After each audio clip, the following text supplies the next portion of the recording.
Hi, welcome to the Badass Breastfeeding Podcast. This is Dianne, your lactation consultant. And I'm Abby, the Badass Breastfeeder, and today's episode is brought to you by Sarah's Chill. Their epic freezer storage system, the Milk Stash, is the solution to all freezer stash problems. And today's episode is also brought to you by Milk by Mom. With innovative freeze-drying technology, you can store and transport breast milk effortlessly without compromising its nutritional value. And we'll hear more from our sponsors later, but you can head to badassbreastfeedingpodcast.com, check out our sponsor page, see if you can give them any of your business because they make this podcast possible. And while you're there, scroll down and enter your email address, and we'll send episodes straight to your inbox every week. And we are on Patreon. Please head to the show notes under this episode, wherever you're listening from. There will be a link at the top. Click that, select a tier, and you'll see all the cool benefits there, like our ad-free episodes and our mini podcasts and our Zoom hangouts with me and Dianne. And shout out to Lena L, Rebecca G, and Rachel M for joining us there. We hope to see the rest of you there too. And we are still hosting our ongoing giveaway for people who leave reviews around the internet. It's just going on. So send us your screenshot and send us your address to badassbreastfeedingpodcast@gmail.com, and we'll send you a little goodie bag of stickers and empowerment cards. Thank you for nursing in public cards that you can pass around. And Dianne has our review of the week. And it says, I found this podcast a week or so into my breastfeeding journey with my first baby, and thank God I did. I was desperately Googling every little thing that happened or I was curious about, and the internet is a black abyss of conflicting information. Abby and Dianne have an episode on everything, and I've been binge listening for the last 5 months. I refuse to Google things now. I even searched for lipase in their episodes because that came up, and sure enough, they had an episode to teach me what it is. They even referenced how random it was at the start of the episode, which I literally laughed out loud. I refer to every breastfeeder I know to this podcast because of these two. I feel like breastfeeding is the most normal or at least natural part of my life. Thank you, breasties. Aw, breasties. Breasties. I know. So she's been a 5-month listener. So thank you so much for that. And I'm so glad we were able to help you out of the black hole. Is there anybody who's been listening from the beginning? That would be hard because that would be, how long has this been going on? Well, a really long time. Yeah, like we do have some people that listen through their first baby and then are now on their second. That's true. Yeah. So probably listen through. Or maybe somebody had a baby at the beginning and now is breastfeeding a small child. Yeah, that's true. That would be amazing to know. Yeah. Let us know. Yeah, please let us know. And thank you for this. Thank you so much for this review. And I'm so glad that we're able to help you. And thank you for referring us out to other people because that's awesome too. Like that's share the love, like it's helping people get more information. And that's why we started this podcast, to get information out there into the world for free. Yes, I would really, really love it if people would just go to our website and put in the search bar, whatever you're looking for, and just listen to those episodes instead of Googling it. Yeah, that would be nice. Because that would be awesome. Get better information. Yeah. I mean, and if we don't have the information, we'll find the information. We'll do the Googling for you. Let us be your Googlers. Yeah. Let us do it for you. Yeah. I wish I had somebody to Google my shit for me because sometimes it really does get you going on into a rabbit hole. Oh yeah. Crazy. Today we're going to talk about misconceptions, which is kind of like myths. But these are a little bit different, and these come out of a book. So it's more of like, this is a little bit different than myths, I feel like. The myths that we find are like ridiculous. I know. We find ones that are funny because, or funny, or, I mean, I think some of these things we've talked about on a myths episode. But yeah, sometimes our myths are just like, this is something that someone's doctor told them, which is like outrageous. And we have to share it. Or that they've found on the internet. Yeah. But this will give you like an actual explanation. Whereas I think with the myths, we don't really talk about, well, we do explain it a little bit. I think I haven't listened to any of our myths episodes in a long time. We haven't done one in a while. We haven't. No, Have we? I haven't don't think so. No, it's been a little while. But this is, these are just some different misconceptions that are out there. And the first one, the best way to tell that a baby is getting enough milk is that the baby sleeps for several hours after each feeding. Is it true? I don't even like or is what? it not true? I don't even know. That's just like, I know, but that's what people think that though. Well, is the baby sleeping? I've had people tell me that too, that they didn't think the baby was getting enough because the baby didn't go back to sleep. And it's like, well, your baby isn't just going to sleep and eat. You want them to be awake sometimes, doing things. Yeah, they're going to be awake. Well, sleeping is not an indication of the baby receiving enough milk. The more calorically deprived a baby is, the more the baby may sleep. So it actually could be the reverse. So think about it that way. How many minds did I just blow? The more calorically or how many people deprived. did you just freak out? Right, exactly. Like, my baby's a really good sleeper. Is he starving to death? That is not, no. That's not like the sign. The more a baby may sleep. Parents need to watch for the number of wet diapers and bowel movements, the baby's disposition during and between feedings, and other growth indicators.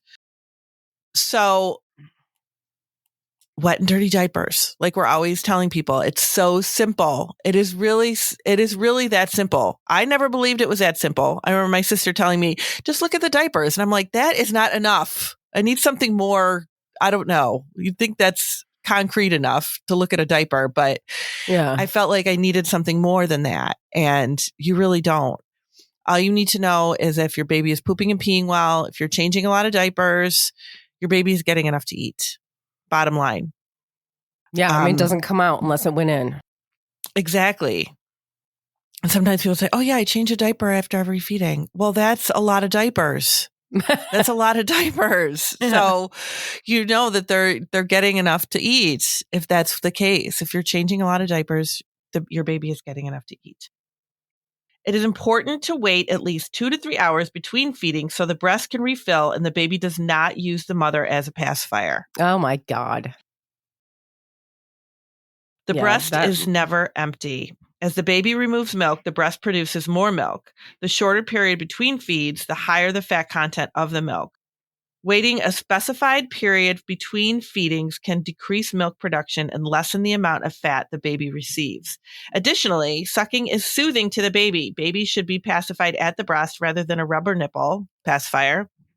The breast is for nurture in addition to nutrition.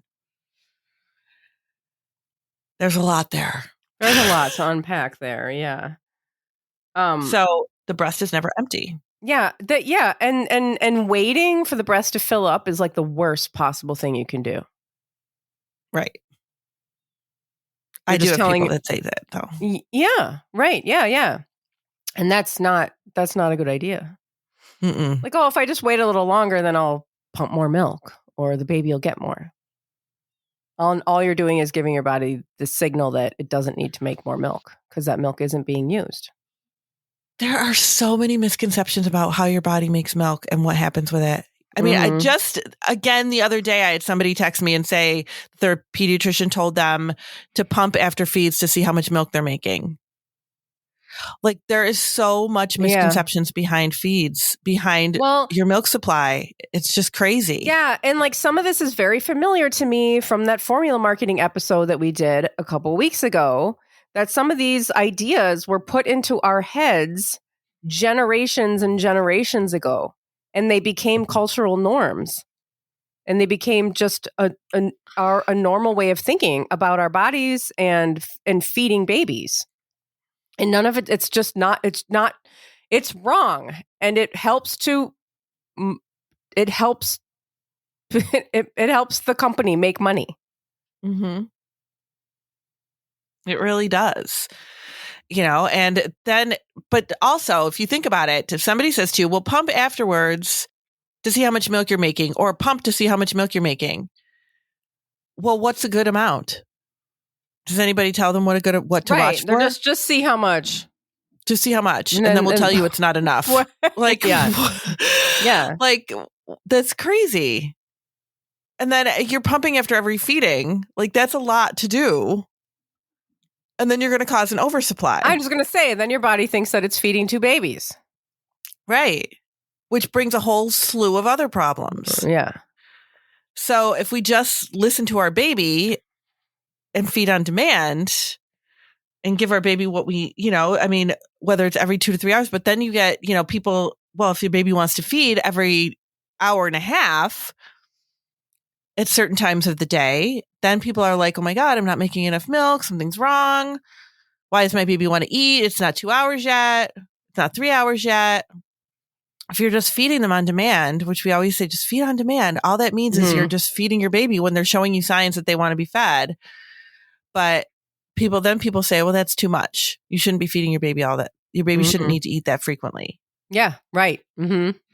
Yeah. You can't win, and that's on purpose. Right. The breast is for nurture in addition to nutrition. That's a really important thing. It is. Yeah. That is really great. And nutrition. Because that's and I like how true. it says babies should be pacified at the breast. Mm-hmm. Babies should be. We say it like it's a bad thing. This is like literally what should be happening. Yeah. And don't forget, babies are very primal, right? Babies don't know that you have stuff to do. Babies don't know that you have to go back to work. Like, this is not, they don't know that. And they don't care. At least they don't care. They don't care. They just need their parent all the time. And for all kinds of things, for eating and everything else, is your breast does all of that. It's pretty fucking awesome. Yeah. That you can take care of your baby with just your breast. You are literally everything with just your breast. You are taking care of their whole entire feeding, from everything from feeding to solidifying their emotional, availability in future adult relationships. Mm-hmm. Hello. I mean, it's that's pretty a lot. It is. It's so cool. It's a lot. And it feels overwhelming at times. And it's okay for you to feel like that too. But it's what babies need. Yeah. And, and they can't tell you what they need. It is, I mean, when babies get to be a little bit older, when they get to be talking and they can actually tell you their feelings, or they can tell you what they need, or you can read them a little bit better with tantrums and whatnot, then it's like, it feels easier, right? Because it seems like, okay, now I know what they need. I can give it to them. It seems easier. Yeah. But when they're babies and they can't tell you and you're like, what do they need? We don't think to just keep putting them back on the breast. Just put them on the breast. That's what they need. Yeah, that usually is what they need. Because it's just the answer for like 99 problems. I got 99 problems, and the breast solves all of them. It really does. It absolutely does. Next misconception. Do you want me to read some of these? Oh, yeah, that's right. I sent them to you. Yeah. Totally forgot about that. Yes, read a couple. It's not possible to make enough milk for more than one baby. Actually, most women can make far more milk than their baby requires and can regulate production to their singleton's needs. Exclusive breastfeeding of twins is common. Exclusive breastfeeding of triplets or higher order multiples, while posing a time and energy management challenge, is biologically feasible. Yeah, so it's and to follow that logic, it's also possible to feed a baby off of one breast. Yeah, it is. Which is, I don't know if I remember several years ago, I was talking to Nancy Moorbacher, who's a lactation consultant that here in the area that I talk about sometimes. And she was telling me this whole story about like her, when she was born, by the time she was 3 years old, she had this like, indent, like her chest, her what is this called? Like the chest breastbone. The sternum? Yeah. Was like indented. And by the time that she was like an adult, it was like almost indented all the way to her spine. Oh my God. and she didn't have her right breast never developed, and her heart was pushed all the way to the other side. And when she got to be like a young adult, she got a breast surgery to get another breast. And then, so she had that, whatever, and then fed all of her children off of her one breast. And after, the next part of the story is just cool, has not to do with the feeding part. But then she went in for like a mammogram one day or something like that, and the woman is like, she says to the technician, like, I have a breast implant. She's like, yeah, I know, I saw that in your chart, but I can't find it. And it turned out the breast implant had sunk into like the cavity in her sternum, and she had grown a freaking real breast. Oh my God, that's wild. From like breastfeeding. That is wild. Like, it started to make milk and it developed. Anyway, she's telling me the story and I was like, excuse me, but is this story like written anywhere? She's like, no, I never wrote about it. I'm like, okay, you need to write about it. And now it's on her blog. And I feel very proud that it's because of me. I was like, you hold on. This needs to be somewhere. But yeah, your body is like insane. That is wild. You can absolutely feed off of one breast. Yeah, you absolutely can feed off of one breast. And a lot of people don't realize that.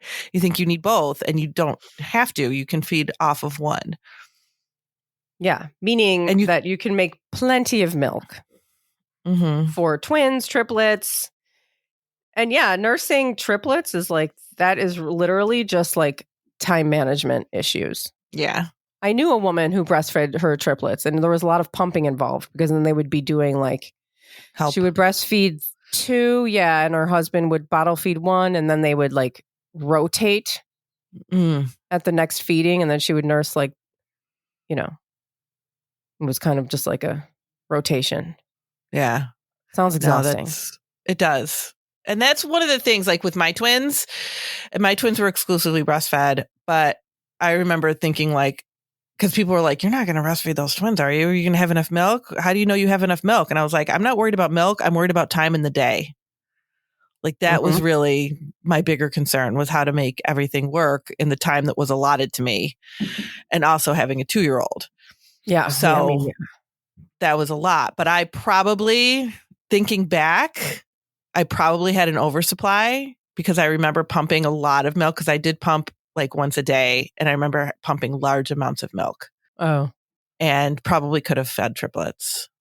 Yeah. But I didn't know at the time what a lot of milk was. Right. Yeah. So, I know, we get those messages like, I was used to pump 8 ounces of milk, and now I'm only pumping 5.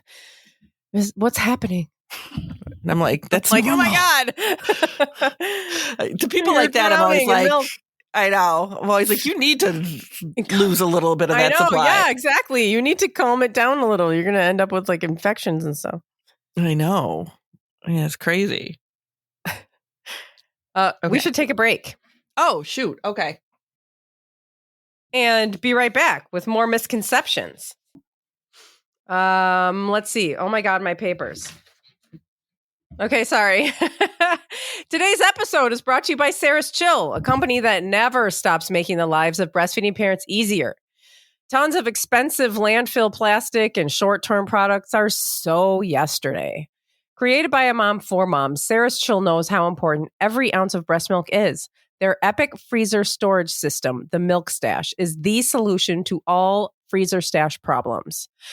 No more leaking bags, wasted milk, or crammed, disorganized freezer spaces. The Milk Stash freezes milk in perfectly portioned 1/2 ounce cubes.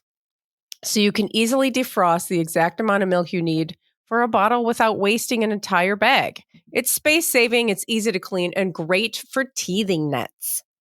The Milk Stash is FSA, HSA reimbursable and lasts a lifetime. Use it for frozen baby food purees, fruit infused cubes, or Jell-O shots for the block party after your journey is over. Or during your journey, as long as you got other people there helping with the children. This is truly breast milk storage reimagined. Head over to sarahschill.com, CERESCHILL.com, or check them out on Instagram for more details. Use code BADASS for 15% off. Today's episode is also brought to you by Milk by Mom. For moms who know the importance of providing the very best for their babies, we're thrilled to introduce a game-changing solution. Milk by Mom is on a mission to modernize how we nourish breastfed infants, offering the convenience and flexibility of formula while preserving all the goodness of breast milk. With innovative freeze-drying technology, you can store and transport breast milk effortlessly without compromising its nutritional value. This movement, spearheaded by founder Tirza, is all about empowering breastfeeding mothers and educating parents on the incredible benefits of breast milk. Don't miss this opportunity to provide your baby with the best. Head to milkbymom.com. That's milkbymom.com and use code BADASS for 10% off your order. Your baby deserves the goodness of breast milk now with the convenience you need. Embrace the future of infant nutrition and join the movement at milkbymom.com. And today's sponsors and their promo codes can be found in our show notes under this episode at badassbreastfeedingpodcast.com or wherever you're listening from. And at badassbreastfeedingpodcast.com, you'll also find all of our other episodes and information about scheduling your very own one-on-one online lactation consultation with Dianne. So, misconceptions. What's the next one? Here. I got medication. Weaning. Right. What? Medication? Oh, yeah. Oh, okay. I just saw weaning and I'm like, oh, it's about weaning. No, it's the one. Weaning is recommended when mothers are taking medication. Most maternal use of medications does not require weaning. Refer to LactMed, InfantRisk.com, or the latest edition of Hale's Medications and Mother's Milk for specific drug information. These resources are also available on mobile apps. And there's so very few medications that you actually have to wean for. And they're usually heavy duty stuff. Like you have a serious issue like chemotherapy drugs or, things like that. Yeah. HIV medications.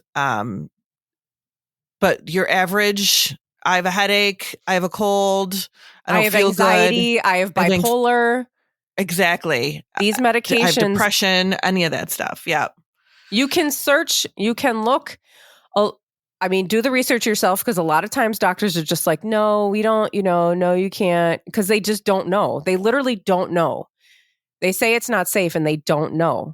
And there are medications. Sometimes there's preferred ones like, I can't even think of an example, but some antidepressant, this brand seems to be, best for lactation. And you can look at these resources and find this one and go to your doctor with this information and say, no, you need to educate yourself because this is safe. And you really should be taking the medication that you need to live a fulfilling life.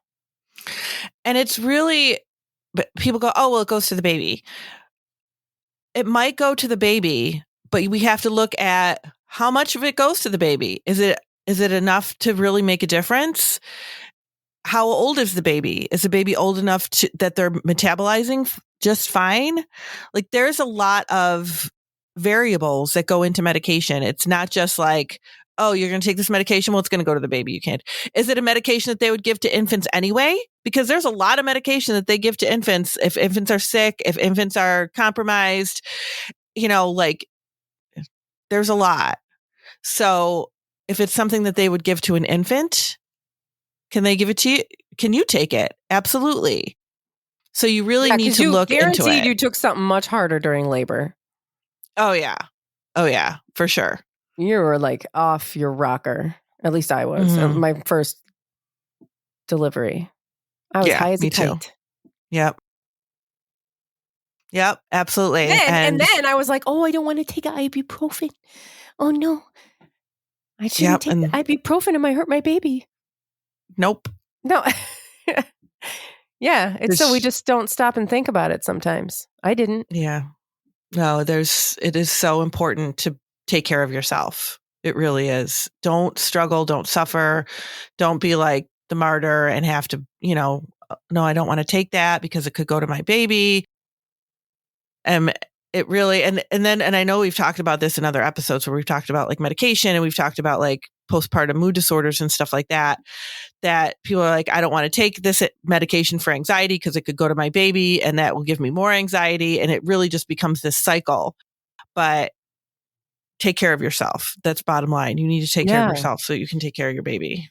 Totally. Don't struggle at all. And medications are really okay to use. But here, like I said, there's things that you can look at. You can look at LactMed. You don't have to be a medical professional to look at things like LactMed or InfantRisk.com. Infant Risk even has like a 1-800 number. Well, that's cool. Well, you can call and just get information. And it'd be nice to mention to your doctor, like, hey, there's this app. It's really easy to use. It's like the app that you've got for all the other medications. Right. They don't have all that memorized. They look it up.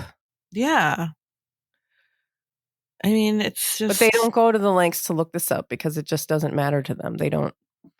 Breastfeeding doesn't matter to them. They just think like, whatever, it's not a big deal. Just wean.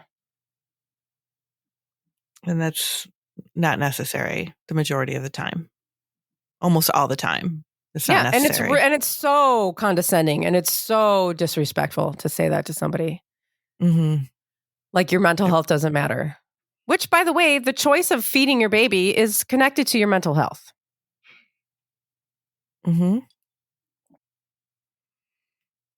Absolutely.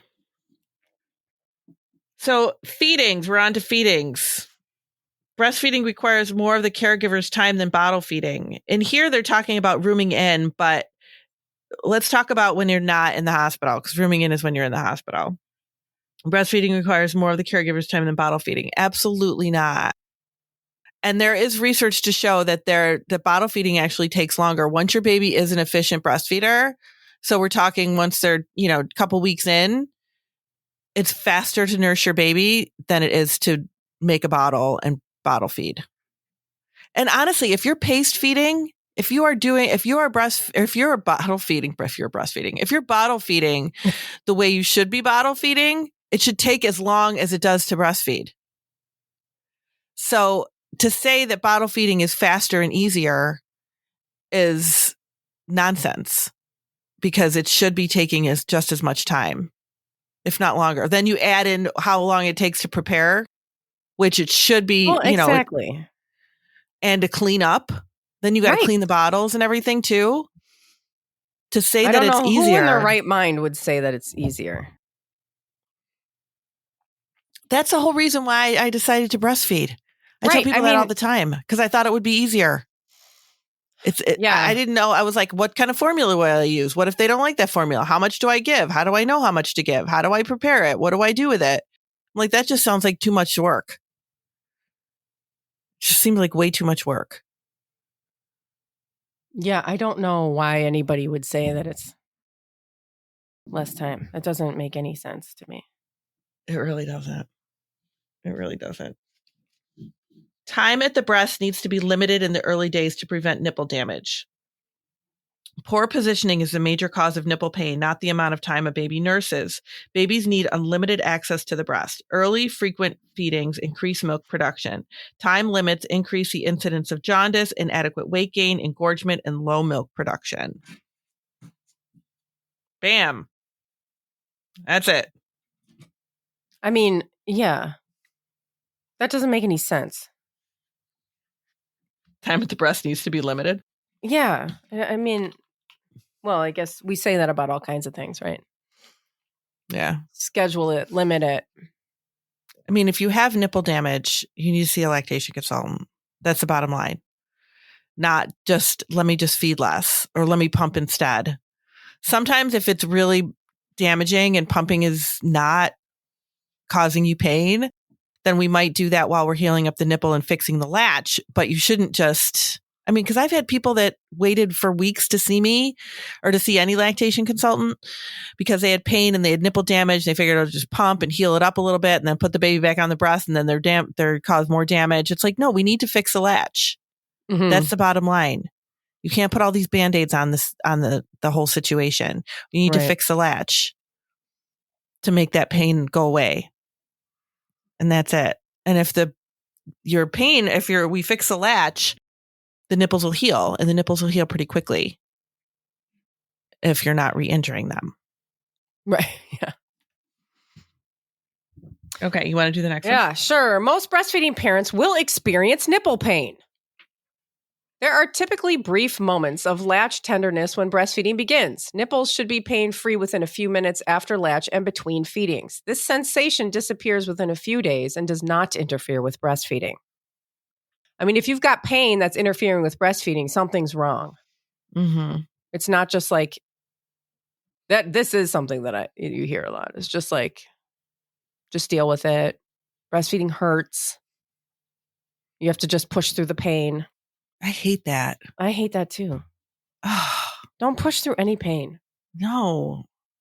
Pain exists as a sign to you that something is wrong. That's why your body is wired to experience pain. To let you know something's wrong. Right. And I don't know why everything else in the world, if you have pain, if there's pain, everybody's like, oh yeah, that needs to be fixed or that needs to be. But when it comes to nipple pain, people are like, oh yeah, you're breastfeeding, you're just going to have that pain.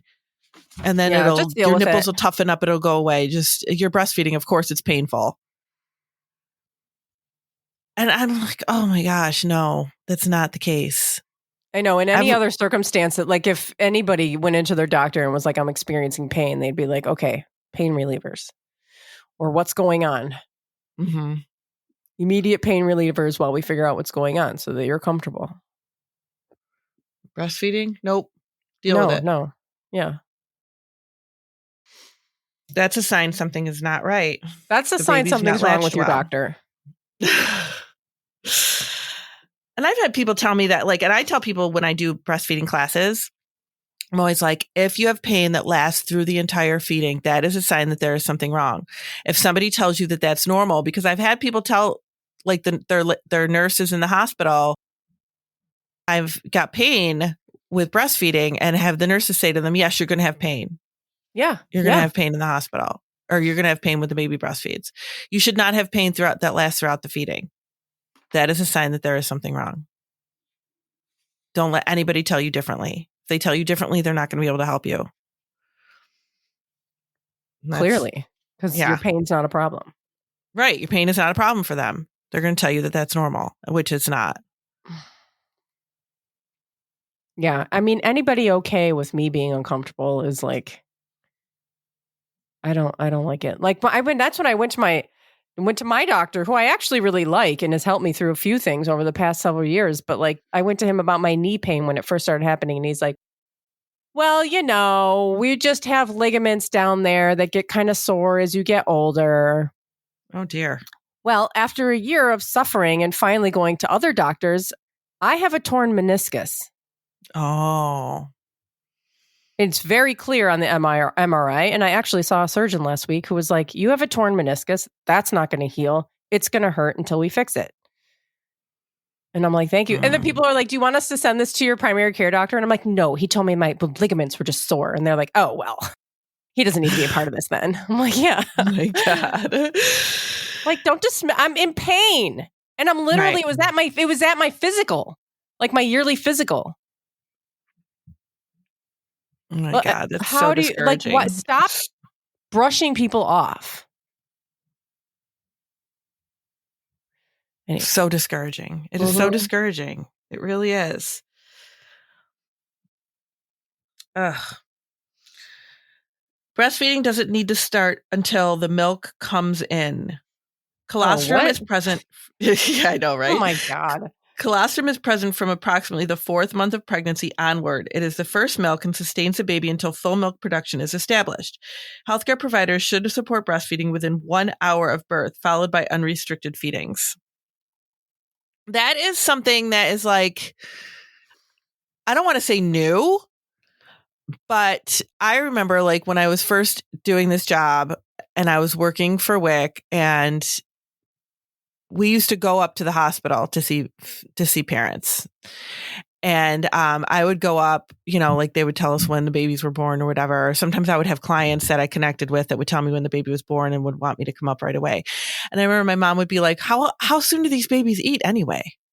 And I'm like, within an hour usually. And she was like, I was like, really? Seems awfully soon. Because back in the day, they used to wait.